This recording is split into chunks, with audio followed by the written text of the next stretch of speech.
Wilson was on his way to work as usual. He'd gotten up a little late, so he had to make up time.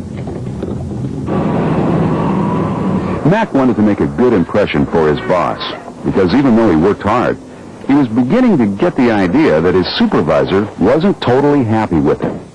Hard as he tried, he just wasn't as productive as some of his coworkers.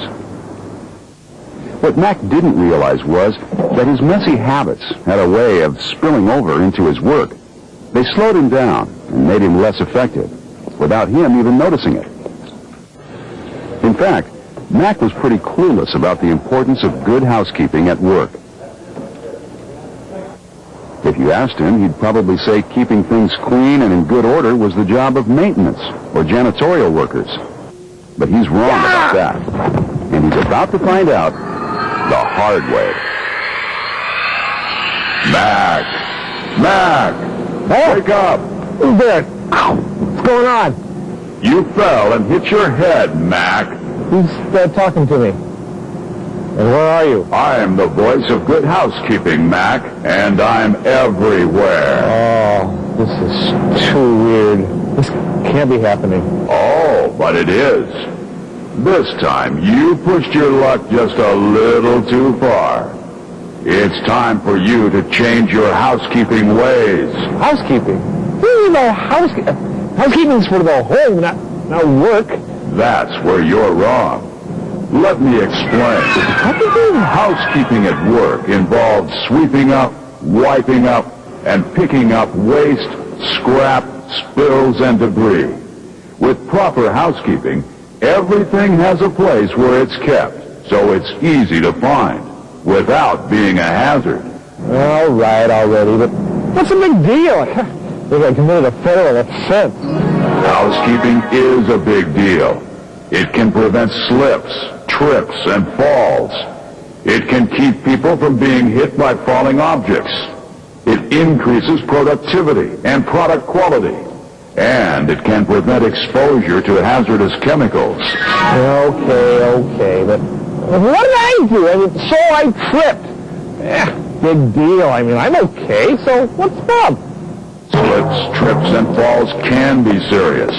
And it's not just yourself you can hurt. Like earlier, with that coffee. Someone unsuspecting could have come along and slipped, fallen, and gotten hurt. Fortunately, Tammy got there first. She knew that when you see a spill, you need to mark the hazard and either clean it up or report it immediately. She did what you should have done. Found the spill cleanup materials and wiped up the mess. It doesn't take much liquid to make a floor slippery. Even after cleanup, the floor is still wet. So Tammy leaves the area posted with a warning sign. That way, people will be informed about the hazard and be more careful.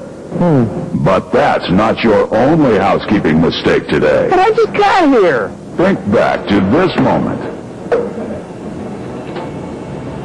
I don't think that's where that belongs. The way it is now, it could fall off and hit the next person to walk by.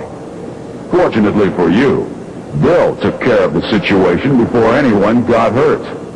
You need to keep tools and other objects picked up and put away when not in use. That way they won't fall and injure someone or create a trip hazard. Okay. I get the picture. I'll do better from now on. You better. This little stunt this morning could have had some nasty consequences. This trash isn't just a trip hazard. It's also flammable. You need to make sure you put waste in its place. Okay. Now, are you done with me? No, Mac, because that's not the worst of it. I did something else. This was your worst move yet. Housekeeping is very important when working around hazardous chemicals. It turns out this wasn't a hazardous chemical spill, but if it had been, that liquid could have been flammable or explosive, or release toxic gases into the air. Chemical spills should be reported immediately and cleaned up by trained personnel according to your company's protocol. A spill may require getting people out of the area until cleanup is complete. I suppose the next thing you're going to tell me is that I should clean up around here. Actually, it looks like someone else has been doing a pretty good job. Proper housekeeping includes prompt cleanup of hazardous chemical residue or toxic dusts. This needs to be done in a way that doesn't disperse the toxic materials into the air. Some chemicals can be wiped up with damp towels. Other materials, such as lead dust, need to be vacuumed up using vacuums with specialized filters. Follow the directions of the chemical manufacturer, the material safety data sheet, or your company's policies for chemical cleanup. And be sure to wear the right personal protective equipment.